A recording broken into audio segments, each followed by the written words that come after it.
Eu preciso que você me ouça com atenção agora. Não apenas com os ouvidos, mas com tudo que existe dentro de você. Porque o que estou prestes a compartilhar não é uma nova doutrina, não é uma teologia complicada.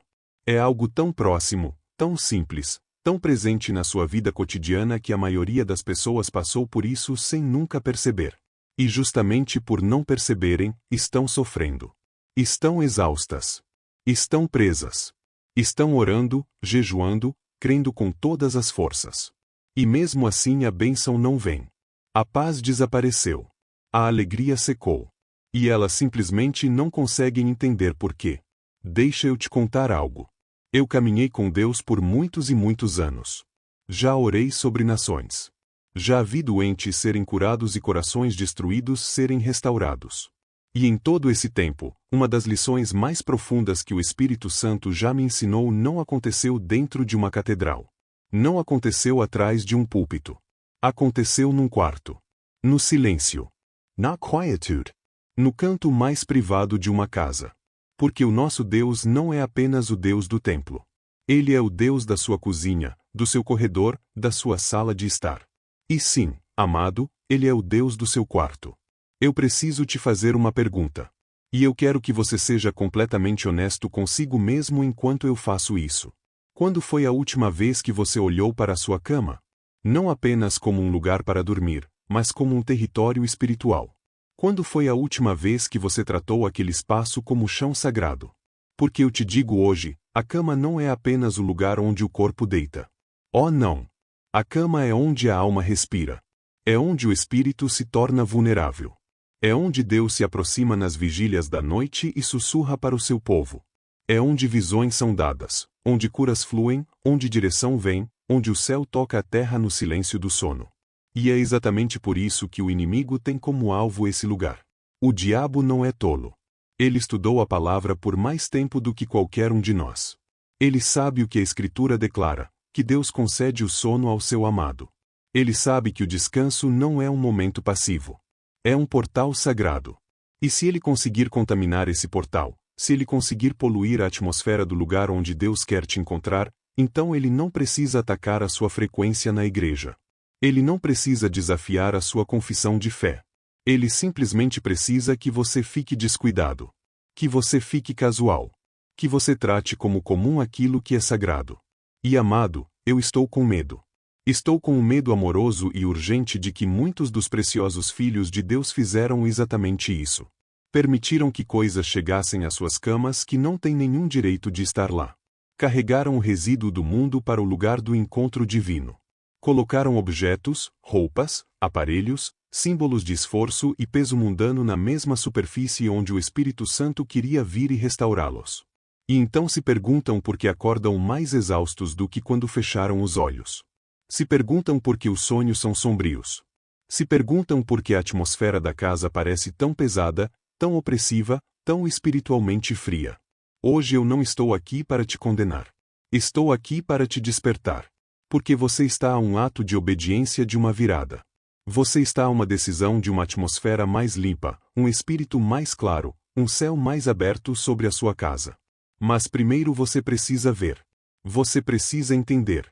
Você precisa permitir que o Espírito Santo abra os seus olhos para o mundo invisível que é mais real, mais ativo e mais poderoso do que qualquer coisa que suas mãos possam tocar.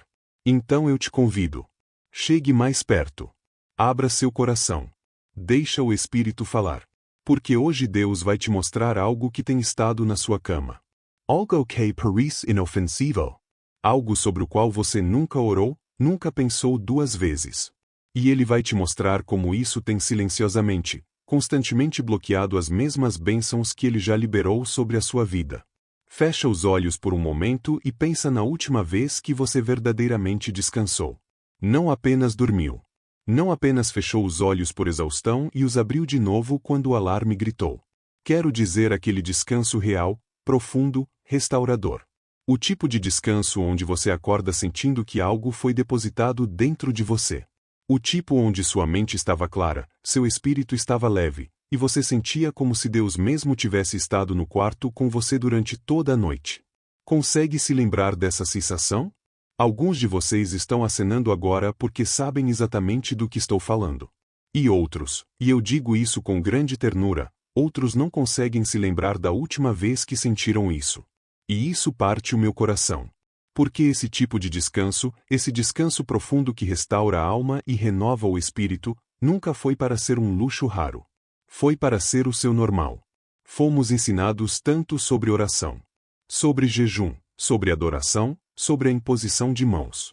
E todas essas coisas são lindas e necessárias. Mas em algum ponto do caminho, a igreja esqueceu de ensinar o povo sobre o descanso. Esquecemos de dizer aos crentes que a cama não é apenas um móvel. Não é apenas madeira e molas e tecido no qual você cai quando o dia acaba. A cama é um território espiritual. É um espaço consagrado. É um dos lugares mais significativos de toda a sua casa porque é o lugar onde Deus te projetou para ser mais vulnerável, mais aberto e mais receptivo à voz dele. Pensa comigo. Quando o seu corpo deita, sua guarda desce com ele. As paredes que você constrói ao longo do dia, o barulho com o qual você se cerca, a agitação atrás da qual você se esconde, tudo isso começa a se dissolver no momento em que sua cabeça toca o travesseiro. E Deus, em sua sabedoria infinita, projetou isso assim de propósito. Ele criou o sono não apenas como uma necessidade biológica, mas como um compromisso espiritual. Toda noite ele estende um convite a cada um de seus filhos para se afastar do mundo, para depositar o peso do dia e entrar em um lugar de comunhão com ele. É isso que a cama sempre foi para ser. Um ponto de encontro entre o espírito humano e o divino. Os salmos declaram isso com tanta beleza. Ele concede o sono ao seu amado. Não um sono perturbado. Não um sono cheio de pesadelos e agitação. Não o tipo de sono onde você se vira e se revira e acorda brigando. Ele concede um sono que restaura. Um sono que renova. Um sono onde os sonhos se tornam canais de instrução divina. Onde o espírito, libertado das distrações do mundo natural, pode finalmente ouvir o que Deus tem tentado dizer o dia todo. Jó entendeu isso. Ele disse que num sonho, numa visão da noite, quando o sono profundo cai sobre os homens, Deus abre os ouvidos deles e sela a sua instrução. Você entende o que isso significa? Enquanto você está dormindo, Deus ainda está trabalhando. Enquanto seus olhos estão fechados, o céu ainda está falando. A estação da noite não é tempo morto. É tempo sagrado. E quando você entende isso, tudo muda. Quando você capta a natureza sagrada do lugar onde repousa sua cabeça, você para de tratá-lo como conveniência. Para de jogar coisas sobre ele descuidadamente. Para de permitir que a desordem do mundo se acumule no mesmo altar onde Deus quer se encontrar com você. Porque é isso que é, amado. É um altar. É o lugar onde você vem toda noite, despido de seus títulos, despido de suas conquistas, despido de seu desempenho. E você simplesmente se rende. Você diz sem palavras: Senhor, não consigo mais carregar isso. Estou depositando aqui. Estou confiando em você através da noite. Esse é o poder de um lugar de descanso. Esse é o peso de uma cama que foi honrada, protegida e mantida separada. E é por isso que o inimigo luta tão intensamente para profaná-la. Porque ele sabe que se conseguir corromper o seu descanso, pode corromper a sua força. Pode corromper a sua visão. Pode corromper a própria voz de Deus tentando alcançar você no silêncio. Existe uma oração que tenho feito muitas vezes ao longo dos anos e acredito que é uma das orações mais importantes que qualquer crente pode fazer. Não é uma oração longa. Não é uma oração complicada. É simplesmente esta: Senhor, abre os meus olhos. Abre meus olhos para ver o que você vê. Abre meus olhos para entender o que está realmente acontecendo ao meu redor. Esse é o poder de um lugar de descanso. Esse é o peso de uma cama que foi honrada, protegida e mantida separada. E é por isso que o inimigo luta tão intensamente para profaná-la. Porque ele sabe que se conseguir corromper o seu descanso, pode corromper a sua força. Pode corromper a sua visão. Pode corromper a própria voz de Deus tentando alcançar você no silêncio. Existe uma oração que tenho feito muitas vezes ao longo dos anos e acredito que é uma das orações mais importantes que qualquer crente pode fazer. Não é uma oração longa. Não é uma oração complicada. É simplesmente esta: Senhor, abre os meus olhos. Abre meus olhos para ver o que você vê. Abre meus olhos para entender o que está realmente acontecendo ao meu redor. Porque a verdade é que a maioria de nós caminha pela vida vendo apenas metade do quadro. Vemos o natural. Vemos o físico. Vemos o que nossas mãos podem tocar e o que nossos olhos podem medir. Mas somos completamente cegos para o mundo que é mais real do que qualquer coisa que possamos perceber com nossos 5 sentidos. O apóstolo Paulo disse claramente: não lutamos contra a carne e o sangue. Não contra pessoas, não contra circunstâncias, não contra má sorte ou mau timing ou economia ruim. Lutamos contra principados, contra potestades, contra forças espirituais operando em dimensões que não podemos ver com olhos naturais. E ainda assim, apesar dessa declaração clara e poderosa, tantos crentes continuam vivendo como se o único mundo que existe fosse aquele que podem ver. Lutam batalhas naturais com armas naturais e depois desabam de exaustão, se perguntando por que nada está mudando. Precisa entender algo hoje. O mundo espiritual não é um conceito. Não é uma metáfora. Não é algo reservado para profetas e apóstolos nas páginas da Bíblia. Está ativo agora mesmo. Está se movendo agora mesmo. Está respondendo às suas palavras, suas ações, seus hábitos e suas escolhas agora mesmo, todos os dias da sua vida. Existe uma realidade invisível ao seu redor que é muito mais influente do que qualquer coisa acontecendo no natural. E até que seus olhos sejam abertos para essa realidade, você continuará tratando sintomas enquanto a causa raiz permanece intocada. É por isso que tantas pessoas oram sem ver resultados. É por isso que tantos crentes jejuam e adoram e assistem a cada culto e ainda sentem como se algo os estivesse bloqueando. Não é porque Deus não é fiel. Ele é sempre fiel. É porque estão lutando em uma dimensão enquanto a batalha real está acontecendo em outra. Estão olhando para a conta bancária quando deveriam estar examinando a atmosfera. Estão culpando o chefe quando deveriam estar discernindo o que foi permitido em sua casa. O inimigo é um legalista. Quero que você ouça isso claramente. Ele é um legalista. Ele não precisa da sua permissão da forma que você pensa. Ele precisa de um direito legal. E um direito legal nem sempre é criado por rebelião deliberada. Às vezes é criado por ignorância, por desordem, pelo simples ato de tratar algo sagrado como se fosse comum. Quando você pega o que Deus separou e o manuseia descuidadamente, você está involuntariamente enviando um sinal para o reino espiritual. Está declarando sem palavras que este espaço está desprotegido, que ninguém está fazendo guarda aqui, que as fronteiras não foram estabelecidas. E o inimigo, sempre vigilante, sempre paciente, simplesmente entra. É por isso que a Bíblia é tão específica sobre ordem, sobre limpeza, sobre separação, sobre santidade. Não apenas no seu coração, mas no seu ambiente. Porque Deus sabia que o inimigo estudaria seus padrões. Sabia que as trevas buscariam desordem. Sabia que o espírito de confusão procuraria espaços onde as fronteiras estivessem definidas e coisas santas fossem tratadas como ordinárias. Preciso falar sobre algo que vai soar tão comum que seu primeiro instinto pode ser descartá-lo. E estou pedindo agora mesmo, antes de dizer mais uma palavra, por favor, não faça isso. Por favor, não deixe a simplicidade do que estou prestes a compartilhar fazer você fechar seu espírito para isso. Porque nos meus anos de caminhada com Deus, aprendi que algumas das verdades espirituais mais profundas estão embrulhadas na embalagem mais ordinária. Suas roupas. Seus sapatos. Sua carteira. Seu telefone. Esses são itens que você toca antes mesmo de pronunciar sua primeira palavra pela manhã. São objetos tão familiares, tão entrelaçados no tecido da sua existência diária que você parou de enxergá-los pelo que realmente são. E essa familiaridade, essa cegueira confortável, é exatamente o que os torna tão espiritualmente significativos. O inimigo não precisa que você convide deliberadamente algo demoníaco para dentro da sua casa. Ele apenas precisa que você pare de prestar atenção. Ele apenas precisa que esses objetos comuns se tornem tão rotineiros que você nunca mais pare para considerar o que estão carregando e onde você os está colocando. Deixa eu explicar o que quero dizer com carregar. Por onde você vai ao longo do dia, seus pertences vão com você. Seus sapatos pisam nos mesmos chãos que você pisa.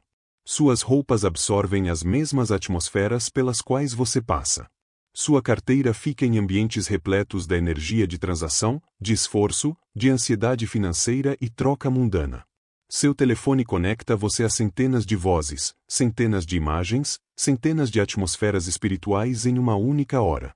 Esses objetos não são espiritualmente neutros simplesmente porque são físicos. Tudo que existe no natural tem uma realidade correspondente no espírito. E quando esses objetos foram expostos às trevas, à confusão, ao resíduo de ambientes ímpios, eles não simplesmente deixam esse resíduo na porta quando você chega em casa. Eu sei que alguém está pensando agora, isso parece extremo. Isso parece superstição. Mas eu quero desafiar esse pensamento com a palavra de Deus.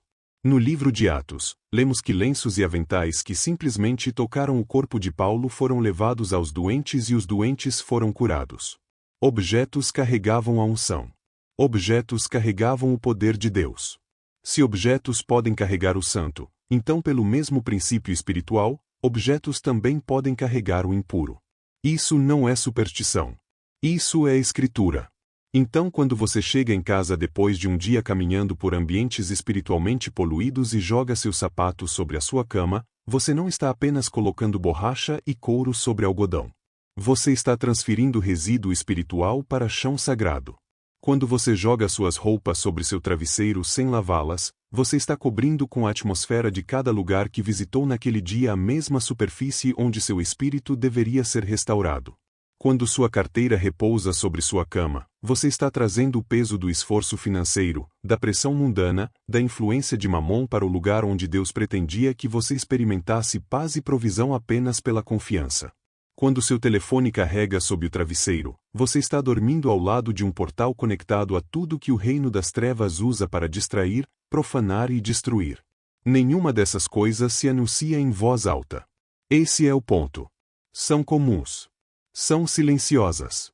São coisas que você fez 1000 vezes sem consequência visível. Mas as consequências estavam lá. Acumulando-se lentamente, em silêncio. Criando uma atmosfera espiritual ao redor do seu descanso que tem trabalhado contra você sem o seu conhecimento. E Deus hoje está puxando a cortina para que você possa finalmente ver o que tem estado escondido bem diante dos seus olhos. Chega um momento na vida de todo crente quando Deus para de esperar pelo momento perfeito e simplesmente fala. Não no trovão, não no terremoto, não da maneira dramática e avassaladora que às vezes esperamos que ele se mova. Mas numa voz quieta e serena que atravessa cada camada de distração e pousa diretamente no centro do seu espírito. E quando essa voz vem, ela carrega consigo um peso, uma urgência, um convite sagrado que você não pode ignorar sem consequência. Acredito que esse momento é agora. Para você. Nesta mesma hora. Deus não está mais sussurrando. Ele está chamando. Está chamando o seu povo para despertar, para se levantar, para voltar a um nível de intencionalidade espiritual que esta geração largamente esqueceu. Vivemos numa época de grande conhecimento. Temos acesso a mais sermões, mais escrituras, mais conteúdo cristão do que qualquer geração antes de nós. Podemos transmitir música de adoração o dia todo. Podemos seguir ministros ungidos de cada canto de terra. Podemos ler devocionais em nossos telefones antes mesmo de sair da cama de manhã. E ainda assim, com todo esse acesso, com toda essa informação, há uma superficialidade espiritual se espalhando pelo corpo de Cristo que parte meu coração. As pessoas sabem sobre Deus, mas não estão encontrando Deus. Estão familiarizadas com a palavra, mas não estão sendo transformadas pela presença. Estão frequentando a igreja, mas não estão experimentando a plenitude do que a igreja sempre foi para produzir em suas vidas. E acredito com tudo que há dentro de mim que uma das razões para isso é porque paramos de prestar atenção ao sagrado no pequeno. Estivemos tão focados nos grandes gestos de fé, as grandes orações, as declarações públicas, os atos visíveis de adoração que negligenciamos completamente as disciplinas diárias íntimas e privadas que realmente determinam a atmosfera espiritual em que vivemos. Esquecemos que Deus não é apenas o Deus do santuário. Ele é o Deus do quarto. Ele é o Deus dos momentos quietos. Ele é o Deus dos detalhes que mais ninguém vê além dele. Esse chamado para o despertar sagrado não é complicado. Não requer um novo programa ou uma nova teologia. Requer algo muito mais desafiador do que qualquer um desses. Requer honestidade. Requer a disposição de olhar para sua vida privada, seus hábitos privados, seus espaços privados e dizer: Senhor, mostre-me o que precisa mudar. Mostre-me o que tenho ignorado. Mostre-me onde fui descuidado com coisas santas. Esse tipo de oração exige coragem. Porque Deus sempre a responde. E às vezes a resposta é desconfortável. Às vezes o que Ele mostra é embaraçosamente simples. Às vezes a porta aberta que tem drenado sua paz e bloqueado seu avanço é algo que você passa todas as manhãs sem sequer lhe dar um segundo pensamento. Mas essa é a beleza de servir a um Deus que se importa com cada detalhe da sua vida. Ele não está esperando que você tenha tudo em ordem antes de te ajudar. Não está à distância balançando a cabeça em desapontamento. Está bem ali. Perto. Amoroso. Paciente. Apontando para a própria coisa que precisa mudar para que tudo mais comece a se mover. Ele está dizendo a você hoje o que tem dito o tempo todo: eu quero te abençoar. Quero te restaurar. Quero encher sua casa com minha presença e seu descanso com minha paz. Mas você precisa abrir espaço. Você precisa honrar o espaço onde eu quero habitar. Você precisa tratar o que é sagrado como sagrado, o que é santo como santo, e o que me pertence como algo que nenhum hábito descuidado tem o direito de tocar. Esse despertar começa no seu quarto. Começa esta noite quando você for dormir. Começa no momento em que você olha para aquele espaço não mais com olhos naturais, mas com olhos espirituais, e faz uma escolha simples e poderosa de tratá-lo como o altar que sempre foi. Você está a um passo de uma mudança de atmosfera que vai surpreender até você mesmo.